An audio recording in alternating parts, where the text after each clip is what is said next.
قال ادخلوا فی امم قد خلت من قبلکم من الجن والانس فی النار، حکم ہوگا ان کو کہ جاؤ انہی امتوں میں داخل ہو جاؤ جو تم سے اگلی گزر چکی ہیں، جاؤ اپنے بزرگان بے دین کے پاس، چاہے وہ جنوں میں سے تھے یا انسانوں میں سے، وہ تو ہیں آگ میں۔ وہ کہتے ہیں نا ہم تو اپنے بزرگوں کے پیچھے پیچھے ہیں، تو اللہ تعالیٰ نے کہا ہاں جی جاؤ پیچھے پیچھے پہنچ جاؤ جتنے بزرگ پہنچے تھے۔ اللہ اکبر، یہ بڑی کریٹیکل آیات ہے، میں نے کافی دفعہ بیان کی ہیں، یہ سورۃ الاعراف کی آیت نمبر 38 ہے کہ جب یہ جہنمی جہنم میں جائیں گے تو یہ پھر کہیں گے یا اللہ ہمارے بزرگوں کو دگنا عذاب دے جن کی وجہ سے ہم گمراہ ہوئے۔ یہ وہی کیس یہاں پہ بھی ڈسکس ہو رہا ہے، سورۃ الاحزاب کے اینڈ پہ بھی آتا ہے، سورۃ الاعراف میں بھی آ رہا ہے کہ جب کبھی کوئی امت جہنم میں داخل ہوگی انہیں کہا جائے گا کہ جاؤ جہاں تمہارے اگلے بزرگ جو گزر چکے تم بھی ان کے پیچھے پیچھے جاؤ، جا کے پیر شیر دباؤ انہوں نے دنیا تے دباندے سو نا، جاؤ پہنچو، لیکن آگ میں، جنت میں نہیں، جہنم میں۔ کلما دخلت امت، جب کبھی کوئی امت داخل ہوگی جہنم میں، لعنت اختہا، وہ سب سے پہلے تو جاتے ہی پہلے تو یہاں پیر صاحب کو سلوٹ مارتے تھے نا، ادھر جا کے پہلے بزرگوں پہ پیٹن گیا اور لعنت ہوئے تواڈے تے، تواڈی وجہ سے اتنے آیا۔ یہاں کتنا پروٹوکول دیتے ہیں، جھکتے ہیں، ہاتھ چومتے ہیں، پاؤں چومتے ہیں، نذرانے رکھتے ہیں، گاڑی کے پیچھے بھی نگاہ مرشد لکھوایا ہوتا ہے، ٹھیک ہے نا۔ اور اللہ تعالیٰ ہمارا جب یہ جہنم میں پھینکے جا رہے ہوں گے نا، سب سے پہلے تو جا کے لعنت بھیجیں گے ان کے بول کے منوزو منوس، تم لوگوں کی وجہ سے ہم یہاں پہ آ پہنچے ہیں۔ حتی اذا ادارکوا فیہا جمیعا، یہاں تک کہ جب سب کے سب اس اجتماع میں اکٹھے ہو جائیں گے، اگلے پچھلے سارے بزرگ ایک جگہ جمع ہو جائیں گے۔ قالت اخراہم لأولاہم، تو جو بعد میں جہنم میں آئے ہوں گے نا، وہ دعا کریں گے اپنے ان بزرگوں کے لیے جو پہلے دوزخ میں پہنچے ہوئے ہوں گے، ربنا ہاؤلا، ہاں جی یا اللہ یہ ہیں وہ بزرگ، اضلونا، جنہوں نے ہمیں گمراہ کیا تھا، فآتہم عذابا ضعفا من النار، تو اے اللہ انہیں آگ کا دگنا عذاب دے جنہوں نے ہمیں گمراہ کیا۔ بھئی اللہ نے تو اپنی مرضی کرنی ہے، یہ دنیا میں آپ اپنی مرضی کر رہے تھے نا، آخرت میں تو اللہ کا حکم چلنا ہے۔ اللہ تعالیٰ فرمائے گا واہ واہ کیا بات ہے، اللہ تعالیٰ دعا قبول کرے گا اور ان کے لیے بھی آگے خوشخبری سنا دے گا۔ قال لکل ضعف ولکن لا تعلمون، اللہ فرمائے گا بے فکر رہو، تواڈے بزرگاں نو ڈبل عذاب ہوئے گا، تانوں بھی نال ہوئے گا ڈبل عذاب، اس وجہ سے کہ تمہیں نہیں تھی عقل دی ہوئی، تم نہیں سوچ سکتے تھے، اور اس وجہ سے کہ سرکار آپ بھی تو کسی کے بزرگ ہیں نا، اگر یہ آپ کے حضرات ہیں تو آپ بھی تو آنے والوں کے حضرات ہیں نا۔ ہاں،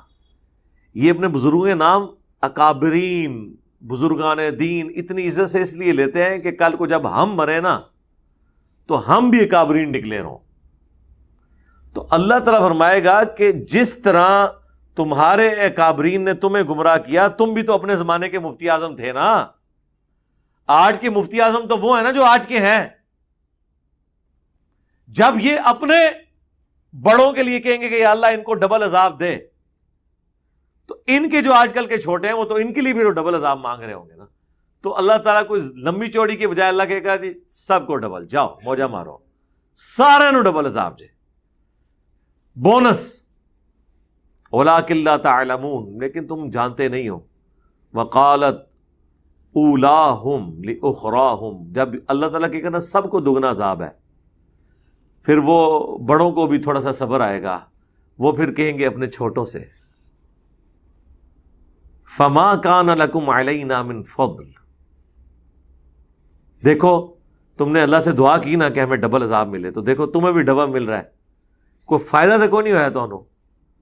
کوئی فضیلت تو تمہیں ہم پہ حاصل نہیں ہو سکی، ٹھیک ہے۔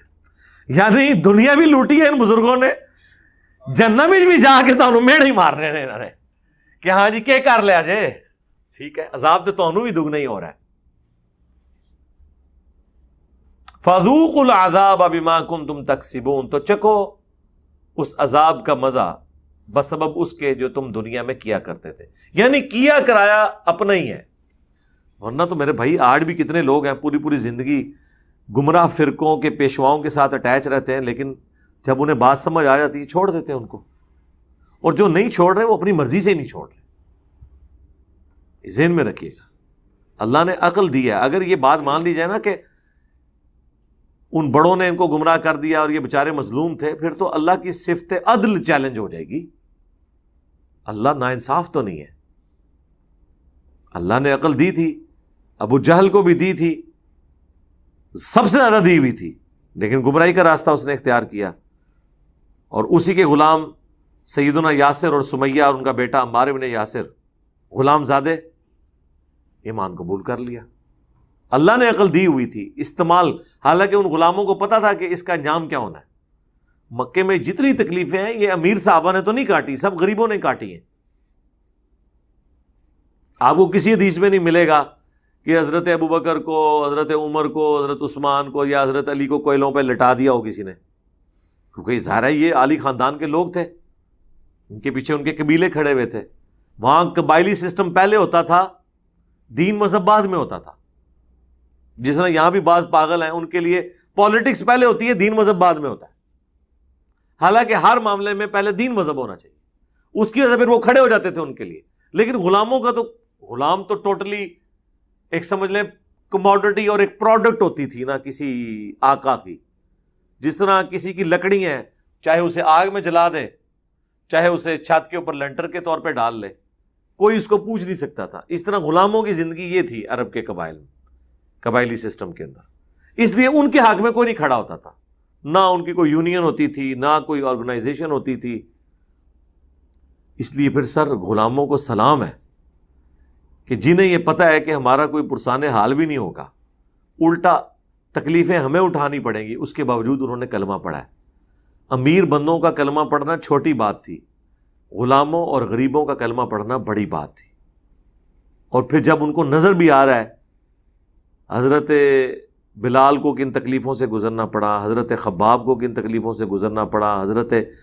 عمار بن یاسر ان کے ماں باپ کو کن تکلیفوں سے گزرنا پڑا، اس کے باوجود دیکھنا ایمان کی لذت تھی کہ انہوں نے تکلیف اڈاپٹ کی، پھر اللہ نے ان کے لیے آسانیاں بھی کر دی۔